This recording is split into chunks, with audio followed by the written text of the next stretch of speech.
ආර්ථික ඉදිරියට යාම සඳහා நீங்கள் எங்களுடைய தாய் நாட்டின் சுயாதீனத்தன்மையையும் தன்னாதிக்கத்தையும் பாதுகாத்து எவ்வளவுதான் அர்ப்பணிப்பு செய்தாலும் பொருளாதார ரீதியாக சீரழிந்த ஒரு நாட்டிலே அதனை சாதிக்க முடியாது. எமது நாட்டின் நிதி அதிகாரம் பாராளுமன்றத்திடமே இருக்கிறது. அரசாங்கமே வரவு செலவு திட்டத்தை வகுக்கின்றது என்பது எமக்கு தெரியும். எமது நாட்டின் வரிகளை தீர்மானிப்பதும் வரவு செலவு ஆவணத்தை தயாரிப்பதும் சர்வதேச நாணய நிதியம். பொருளாதாரம் சீரழிந்த ஒரு நாட்டின் சுயாதீனத்தன்மையும் தன்னாதிக்கமும் காணல் நீராக காணப்படும். கொழும்பு துறைமுகத்திற்கு அருகில் ஆண்டொன்றில் 36,000 கப்பல்கள் பயணிக்கின்றன.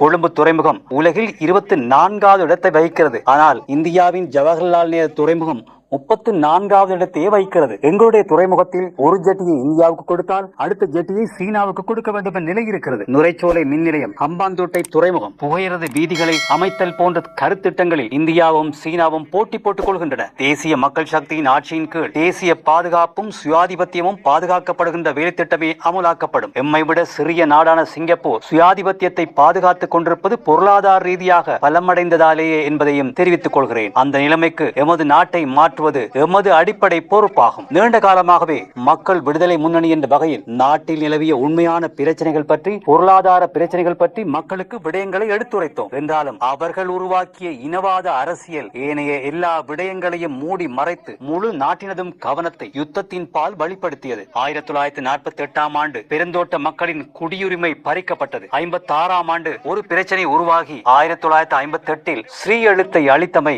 1965இல் டட்லியின் வயிற்றில் மசாலா வடை என கூறி பேரணி நடத்தியமை, 1972இல் தமிழ் ஐக்கிய முன்னணி உருவாக்கப்பட்டு 1976இல் தமிழர் ஐக்கிய விடுதலை முன்னணியாக மாற்றிக்கொண்டு வட்டுக்கோட்டை மாநாட்டில் தனி பிரகடனம் செய்யப்பட்டமை ஆகிய பிரேரணைகள் அங்கீகரித்துக் கொள்ளப்பட்டன. அது தனிநாட்டுக்கு வழிவகுத்தது, தனிநாட்டு பிரேரணைக்கு வழிவகுத்தது. 1977இல் அந்த பிரேரணைக்கு மக்கள் ஆணையை பெற்றுக் கொள்வதற்காக உதயசூரியன் சின்னத்தில் தேர்தலில் அவர்கள் போட்டியிட்டார்கள். ஜே.ஆர். ஜெயவர்தனவின் அதிகார வெறியாட்டத்தில் 1981ஆம் ஆண்டில் அபிவிருத்தி சபை தேர்தல் வாக்குகளை கொள்ளையடித்து யாழ் நூலகத்தை தீக்கிரையாக்கினார்கள். யாழ் மக்களின் ஆன்மீக பிணைப்பு நிலவிய நூலகத்தை தீக்கிரையாக்கும் போது அவர்களுடைய இதயங்கள் வெடித்து சிதறமாட்டாதா? யோசித்து பாருங்கள். 1983இல் கருப்பு ஜூலை உருவாக்கப்பட்டது. 1982இல் நடத்தப்படவிருந்த பொது தேர்தல் முறைப்படி நடத்தப்பட்டிருந்தால் யாழ்ப்பாண மக்களின் குரல் பாராளுமன்றத்தில் ஒலித்திருக்கும். என்றாலும் ஜே.ஆர். ஜெயவர்தன தன்னுடைய 6/5 பெரும்பான்மை அதிகாரத்தை பேணி வர செயலாற்றியதன் காரணமாக வடக்கில் ஆயுத போராட்டத்திற்கு வழி சமைத்து 1983இல் கருப்பு ஜூலை காரணமாக தற்கொலை குண்டுதாரிகள் உருவாகுவதற்கு வாய்ப்பினை ஏற்படுத்தி கொடுத்தார் ஜே.ஆர். ஜெயவர்தன. 1999இல் ஜனாதிபதி தேர்தலில் டவுன் ஹால் குண்டுவெடிப்பு காரணமாகவே சந்திரிகா ஜனாதிபதியாகிறார். 2005ஆம் ஆண்டில் ஜனாதிபதி தேர்தலில் யுத்தமே முக்கிய இடம் வகித்தது. 2010ஆம் ஆண்டு ஜனாதிபதி தேர்தலில் யுத்தத்தை முடிவு கொண்டு வந்த கௌரவத்திற்காக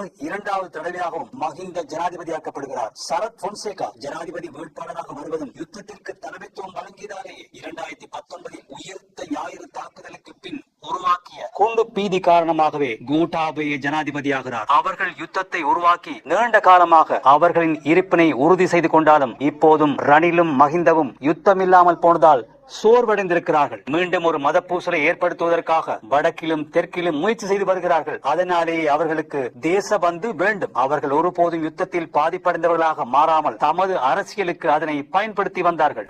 යුක්තිය ඉටු කරන රාජ්‍ය තමයි ජාතික ජනබල විඥාන. වෙන කිසිවෙක් බියට පත් විය යුතු නැහැ. முசலி நியூஸ், இது ஒரு ஜனரஞ்சகமான குரல்.